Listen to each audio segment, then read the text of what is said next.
Oh boy, stuff is getting real. Beyond the Gates, episode 97. Solid 8 out of 10. I feel like, oh, wait, today is Thursday. Tomorrow might be it's going to be a doozy. This was an interesting week of episodes, folks. So, Vernon, comes to the living room as Anita's practicing, her moves for the upcoming concerts. And, he's just, yet again being the supportive husband, saying that he knows the fans are coming to hear her and the voice, and it's going to be phenomenal. So the thing is, she reminds him that, hey, they also want Tracy and Sharon's tones as well. And in the midst of this happy moment, Martin shows up saying that he's headed to talk to Nicole about the entire story, you know, because he has to work things out with his mom as well as Smitty. But Anita knows the edited version was a struggle to get out, so the real story is going to be even more of a struggle to get out as well. But Martin says it's his one shot at getting his husband back, so he needs to mend fences where he can. Now from there we go over to Nicole, who's in her office, and she's talking to the chief of medicine about getting her full work schedule back on track. And that's something I almost forgot about. Nicole has been out of commission since the anniversary party. Every now and then she might go to the hospital to kind of get back into the zone, if you will, because she can't just sit around forever. Given the fact that she's told Ted that she's, any sliver of them, any slim chance of getting back together is gone.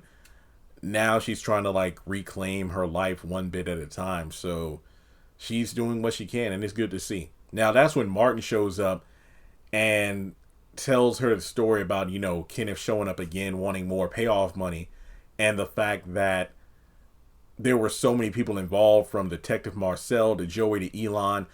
All these people have come forward to cover up the entire situation and take care of Kenneth for good. And Bill chipped in as well. Nicole blames Bill and wonders why people thought she couldn't handle this situation when it happened. And the thing is, he also didn't say anything because he thought he'd still become president, and I don't know. Martin, for real? And Nicole even says that if I knew about the situation back then, I would have made you face it. And she hates that she didn't know or see it for herself. And again, I feel like that's where her pain mostly stems from, that her own child was hurting for the past 2 years and she never knew. And he feels guilty because rather than making his own way, he followed what other people were telling him to do. And he should have just stood tall to face the consequences. And that's when Nicole's like, regardless of all that, I want you to, get some therapy. So I'll help you out. Then we switch over to the diner where Jacob and Naomi are chatting, and he brings up the fact that Leslie accused Nicole of choking her out, and that even though Ted saw the situation, he refused to comment on it. And Naomi sighs in relief because Jacob mentions that he doesn't have enough intel to make an arrest. She's relieved that yet again her husband doesn't have to arrest another one of her family members. Now the thing is, she hopes that he can keep her family out of his work life, but it's not always possible because obviously this is a small town. And he mentions how her grandfather would always mention how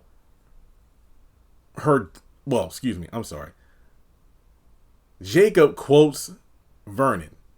And the thing is, Naomi says well, that's a good quote from, my grandpa, but my granddad always protects family. And I don't know. I don't want to hate on Jacob. It's just I see why he's doing what he's doing. He's a detective. He's doing his job. And it's the badge before family.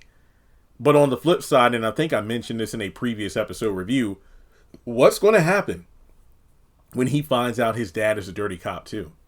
If he does decide to fully investigate the whole situation involving this mysterious dead body from this nobody, and if it's connected to his partner, the legendary detective, and by extension his own dad, will he try to bring him down too?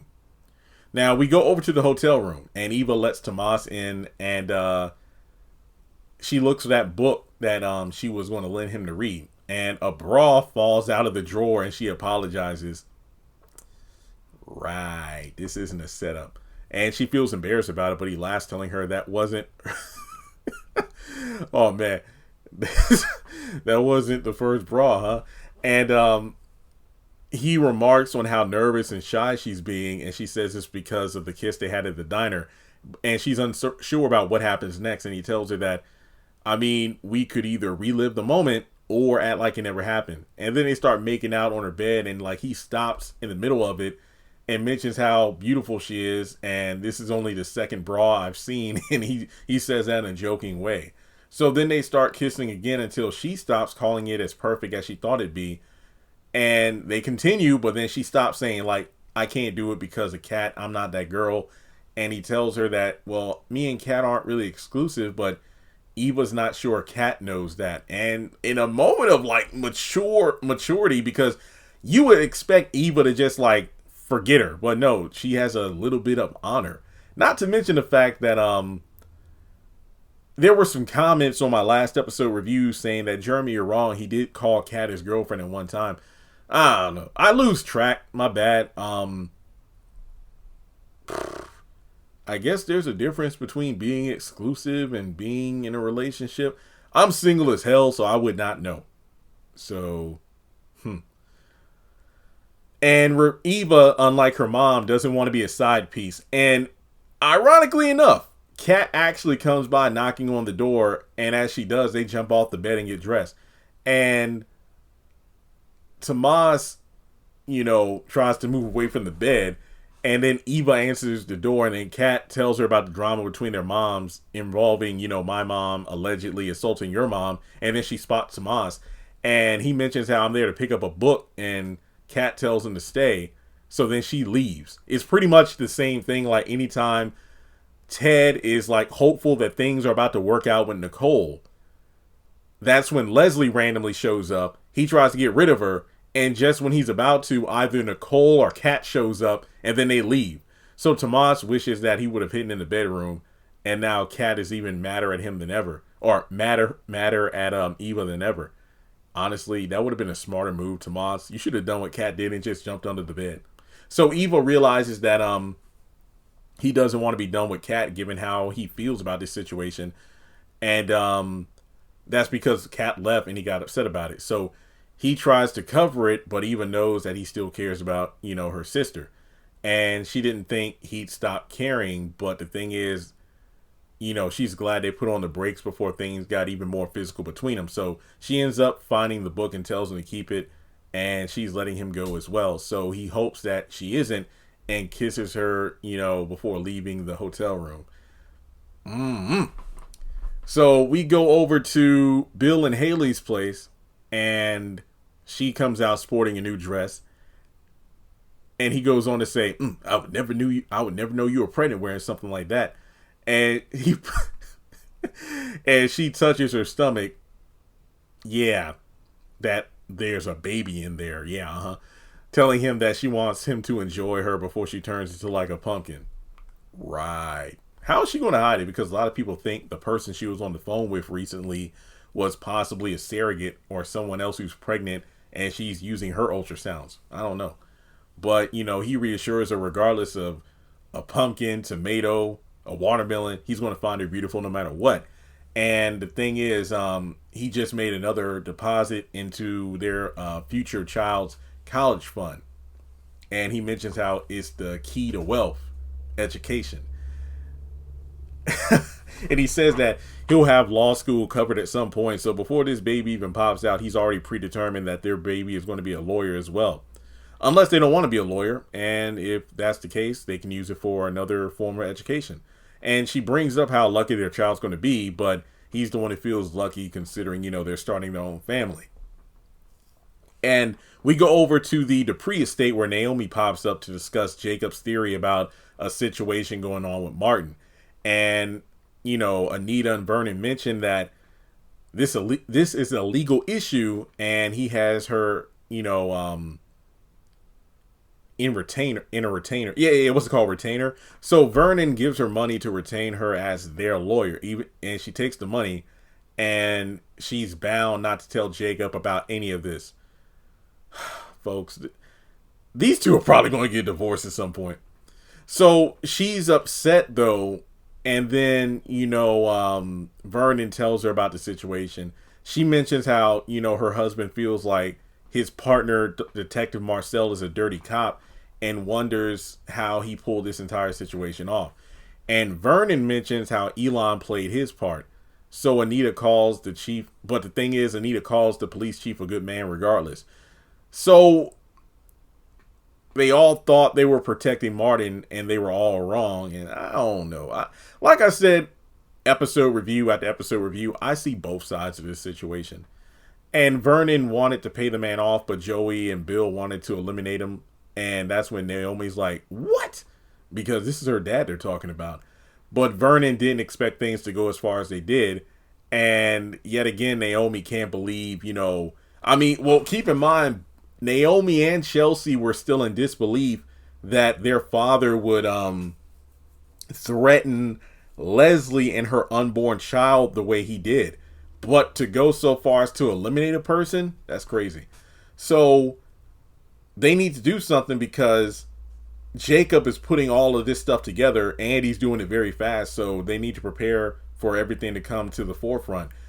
And that's when we go over to her dad's house, and Haley lets Nicole in and is even more shocked where Nicole literally goes in on Bill, calling him a murderer. So Haley wants to kick her out, but Bill tells her, can you leave? So, and that's like a recurring gag. Anytime someone pops over at their house, Bill's like, hey, can you go upstairs? Daddy needs to talk to this person. So he makes sure that Haley has no part in this, and he speaks to Nicole one-on-one. So Nicole threatens to tell Haley this situation because she knows that the first case is that it was self-defense, but this other situation with Kenneth was premeditated, and you drove Martin further into this muck. And then he calls out to the Duprees for being hypocrites. And that's also the thing.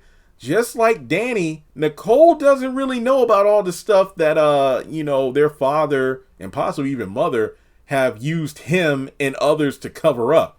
So Nicole better slow a roll now. But if not for him, both the Dupree legacy as well as her son's political potential would have been gone. And she's more upset about Bill's actions damaging, her son. But Bill claps back that you Duprees aren't gods no matter how much you think you are. And he's as disappointed in this situation as she is.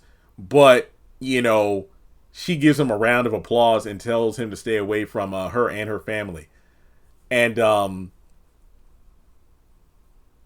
Bill says, like, you say to stay away from your family, but your family, they're the ones who always come looking for me.